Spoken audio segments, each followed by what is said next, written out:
I never planned to keep my success a secret. Standing outside my childhood home on a chilly New Year's Eve in Denver, watching frost settle on my tailored wool coat, I thought about how different everything might have been if my family had believed in me, even once. My name is Emily Harper, and I'm the founder and CEO of Sentinel Strategy Partners, one of the fastest-growing management consulting firms in the Rocky Mountain region.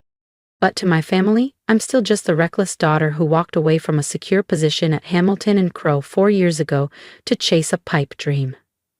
The string lights on the porch flickered as I recalled last winter's family gathering. "When are you going to get a real job?" my sister Claire asked, twisting her diamond-studded bracelet. "Dad knows people at JP Chase. They're always hiring entry-level analysts," she added, smirking. I smiled politely, careful not to mention that JP Chase had just retained Sentinel for a $75 million 0-cents strategic overhaul. My father, Michael Harper, had spent 35 years working his way up at Harper Tech Solutions, a family-phased tech firm where his younger brother Mark was now CEO. Dad's quiet resentment toward Mark's success shaped our family's unspoken rules. "Stability is everything," he'd lecture at dinner. "Follow the safe path. Build connections." Then he'd glance approvingly at Claire, who had followed his blueprint perfectly. Top business school, corporate job, and polished networking events. I took a different route. After graduating with degrees in business and data science, I spent 3 years at Hamilton and Crow, absorbing every detail of management consulting. While my peers chased office politics, I built something bigger. Starting with small freelance projects, my first client was a faltering SaaS startup. Within months, I'd helped them triple their revenue. Word spread fast. The day I quit Hamilton and Crow, Dad erupted. "You're throwing away a solid career for some fantasy." He was right. Being independent wasn't enough. So, I founded Sentinel Strategy Partners, named for the vigilant guardian. To keep things discreet, I hid my name behind layers of holding companies. To the industry, Sentinel was an enigmatic but highly effective consulting powerhouse. To my family, I was just Emily, the struggling freelance consultant working out of a modest office downtown. That modest office was a front. My real headquarters spanned the top 3 floors of Denver's most prestigious business tower. But my family never came by, so they never knew. I took a deep breath and pressed the doorbell. My mother opened, her smile flickering briefly before settling into her usual worried expression. "Emily, sweetheart, we were beginning to think you wouldn't come." She pulled me into a quick hug and whispered, "Uncle Mark is here with the board members. Try not to mention your consulting work." Inside, the house was buzzing. Family, business associates, and Uncle Mark's influential friends filled every room. Claire held court near the fireplace, flashing her engagement ring to a captivated group. Her fiancé, Jason, a junior exec at Harper Tech Solutions, hovered nearby, looking important. "Emily!" my father's voice boomed from across the room. He'd clearly had a few drinks. "Come meet Bob Warren from Apex Enterprises. They need someone to handle their data entry." I stifled a laugh. Apex Enterprises was actually one of my clients, and we were in the middle of orchestrating their $200 million 0-cents expansion into Asia. Of course, they dealt with AP, the elusive CEO of Sentinel, not Emily Harper, the failed daughter. "Actually, Dad," I started, but was cut off by Uncle Mark's entrance. He strode in like a king, followed by several board members. My father's smile tightened, a familiar mix of resentment and forced respect. "Richard," Mark clapped my father on the back too hard, "quite a year at Harper Tech, though this merger's giving me gray hairs." I perked up. Harper Tech had been chasing a merger with Global Horizon Industries for months. What my uncle didn't know was that Global Horizon was one of my shell companies created just for this deal. "You know, Mark," Dad said, shooting me a warning glance, "Emily does some consulting. Maybe she could—" "Consulting?" Mark snorted. "We need real solutions. We're working with the best, Sentinel Strategy Partners. But their CEO is impossible to meet, very mysterious." I sipped my wine, hiding my smile. I'd been dodging Harper Tech's meeting requests for weeks, letting them sweat. One board member spoke up. Has anyone set up that meeting with AP? The Global Horizon deadline's coming fast. Not yet, Mark growled. But they'll have to meet with us eventually. We're Harper Tech, after all. I couldn't help myself. Maybe they're not impressed by the name. The room fell silent. My father's face darkened. Emily, he warned. But I pressed on. From what I hear, Harper Tech's market position isn't as strong as you think. The Global Horizon merger isn't a power move. It's a desperate bid to avoid collapse. I knew I'd crossed a line. Years of dismissals and snide remarks had finally erupted. Mark's face flushed red. How dare you? What do you know about our company's status? Dad grabbed my arm, pulling me toward the kitchen. We need to talk. Now. Inside, he exploded. Have you lost your mind? Embarrassing me in front of Mark, the board? I was just... You're a disgrace, he shouted, playing consultant, pretending you understand business. You know nothing of the real corporate world. The kitchen door opened. Claire smirked, flanked by Jason and a few others. Maybe she should leave, Dad, Claire said sweetly. We don't want to upset Mark. This merger is crucial. Dad's face hardened. She's right. Get out. We don't need a lowly consultant spreading lies about us. I looked at their faces. Dad's fury, Claire's satisfaction, Mom's silent acquiescence.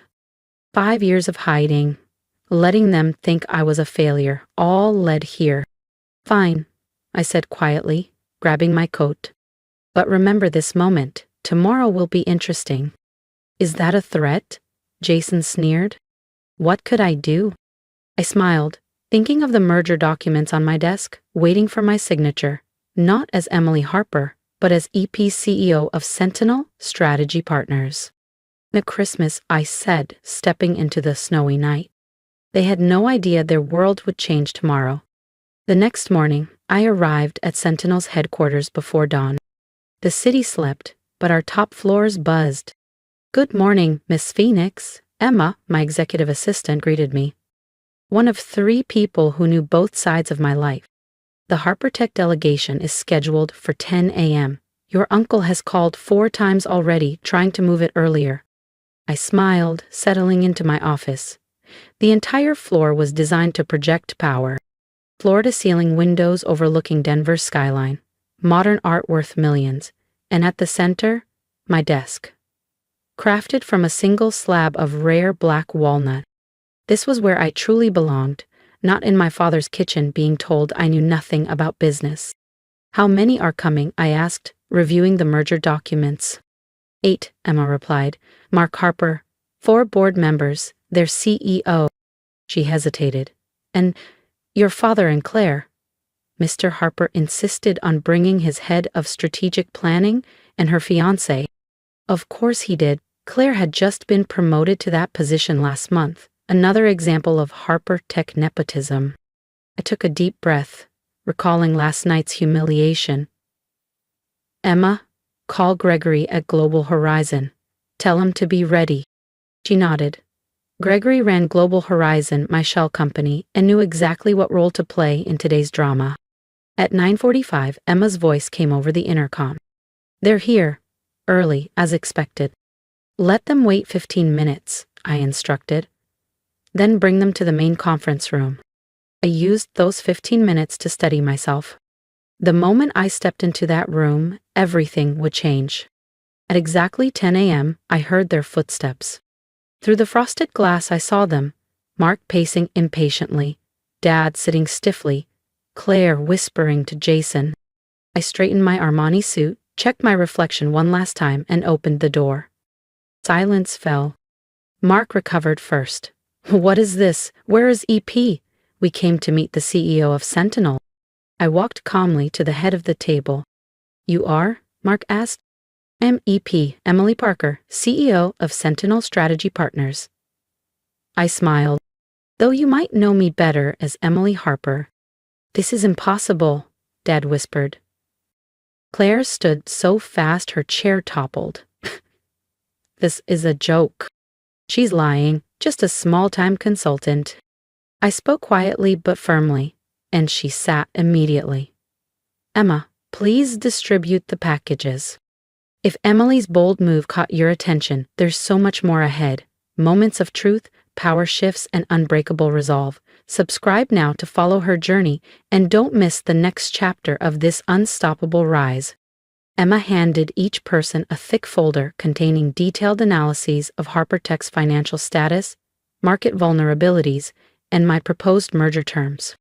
As you can see, I began, HarperTech's position is extremely fragile. Your efforts to modernize your tech infrastructure have failed, burning through cash reserves. Your market share has dropped 40% in 3 years. Without this merger, you're 6 months from bankruptcy. Mark's face flushed a deep red. How dare you? These numbers are confidential, he snarled. Nothing is confidential from me, I replied calmly. Sentinel has been watching HarperTech for years. We own significant portions of your debt through subsidiaries. We also own Global Horizon Industries. Jason chuckled nervously. That's ridiculous. Global Horizon is a major international corporation. Global Horizon is a shell company I created specifically to force this merger, I revealed, joining their growing horror. Every deadline, every pressure point, every negotiation, all orchestrated by me. Dad finally spoke. Why? Why would you do this? I met his eyes. Because none of you ever believed in me. Last night you kicked me out of Christmas dinner for daring to speak about business. Well, now I'm speaking. I pressed a button. The room's screens lit up with more financial data. HarperTech needs this merger to survive, but it will happen on my terms. The entire current board will resign. That's outrageous, Mark slammed his hand on the table. We'll never agree. Then HarperTech will collapse. Your choice. Chaos erupted. Mark threatened legal action. Claire burst into tears. Board members whispered frantically. Dad sat stunned, staring at me, as if seeing me for the first time. Finally, Mark sighed. What are your terms? I laid out my conditions. Full restructuring, new management, and an end to nepotism. Claire and Jason will be removed from their positions, all future hires based on merit. You can't do this, Claire sobbed. Dad, tell her. But Dad said nothing. He knew I could. And would. As they left, Dad lingered. Emily. You should go, Dad. Emma will escort you. He looked 10 years older. I was wrong about you. So wrong. Yes, I said simply. You were, I said softly. Merry Christmas. After they left, I stood by my office window, watching Denver's city lights flicker on as dusk settled. Emma appeared, holding a glass of champagne. Congratulations, she said quietly, though I suspect this isn't over. She was right. This was just the beginning. My family now knew who I really was, but they had no idea what I was truly capable of. Tomorrow would bring new challenges. Restructuring HarperTech, handling the press, managing fallout. But for now, I savored the moment. The little consultant they'd dismissed at Christmas now controlled their fate. Sometimes, revenge doesn't need to be loud or dramatic. Sometimes it just needs to be perfectly, professionally executed. I raised my glass to my reflection. Merry Christmas. The weeks after the merger meeting became a whirlwind of change. News of my true identity spread like wildfire. The mysterious CEO revealed the billion-dollar family secret. The media devoured the story. I sat reading another headline. Emily Harper, the woman who built an empire while her family thought she was failing. My phone buzzed. Another message from Claire, number 10 this week. I deleted it, unread. Phoenix, Emma called softly at my door. The transition team awaits your final approval on the HarperTech restructuring. The past month had been brutal for my family. Uncle Mark resigned publicly after a failed court challenge, exposed for his mismanagement. Dad took early retirement, unable to work under his daughter's leadership. Claire and Jason were the most dramatic, ousted and then launching a social media smear campaign against me. It backfired when journalists revealed their nepotism nearly bankrupted HarperTech. Your mother is here, Emma said quietly from the lobby. I paused, surprised. Mom hadn't reached out since the merger. Minutes later, she entered, looking small and uncertain in my world of power. Her eyes widened, drinking in the expensive art and symbols of success she never saw before. "Emily," she began, twisting her hands nervously. "This is quite an office," Mom said, settling heavily into a visitor chair. "What do you want, Mom?" She sighed. "Your father's not well. The stress. He's barely sleeping, barely eating. Olivia's engagement ended. Marcus left her after losing his position. The family is falling apart." I kept my expression neutral. "That's unfortunate, but business decisions can't be made based on family drama. Harper Tech is already improving under new leadership." "I'm not here about the business," she said softly. "I'm here to understand.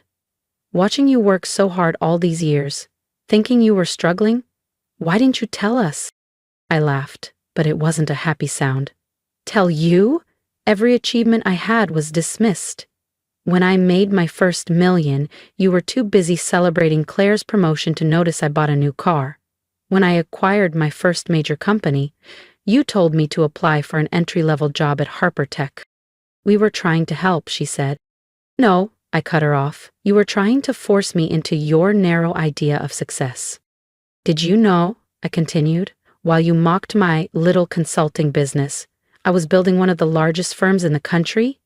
The daughter you pitied is now worth more than the entire Harper family combined." Tears welled in her eyes. "We were wrong. So wrong. But, Emily, we're still family." "Family?" I stood and walked to the window. "Last Christmas, you watched silently as they threw me out. You had years to stand up for me. You chose not to. Can't we try to fix this?" I turned. "Harper Tech will be fixed. The company will thrive under professionals. But the family? That's not something I'm ready to fix." "Emma will show you out," I said firmly. "Goodbye, Mom." Later that evening, Emma brought the final document. The last piece of the Harper Tech restructuring. Once you sign, the transformation is complete. I looked down at the paper. A formal dissolution of all family ties and company management. No more Harpers in power. The end of an era. As I raised my pen to sign, I remembered something my grandmother told me years ago before she passed. "Success isn't just about proving others wrong, Emily. It's about proving yourself right." I'd done just that. Built something remarkable while they weren't watching. Their opinions no longer mattered. I signed the document. 6 months later, Harper Tech stock had doubled under new leadership. Messages from family flooded in, some angry, others desperate to reconcile. I ignored them all. Then one day, a different message arrived, from my cousin Sophie, Mark's youngest daughter. Unlike the rest, Sophie never mocked me. She quietly climbed the tech startup ladder, facing the same dismissals I had. "I don't want anything," her message read. "Just wanted you to know you inspired me. Seeing you be yourself gave me courage. I'm starting my own company, not asking for help, just sharing." For the first time since Christmas, I smiled at a family message. "Emma," I said, "set up lunch with Sophie Mitchell, but not as family, as an investor supporting real talent. Sometimes success isn't about grand revenge or humiliation. Sometimes it's about lifting others free from the chains that once bound you." I'd built an empire quietly, not just for power, but to prove success needs no one's permission. And looking out over Denver, I knew this was just the beginning.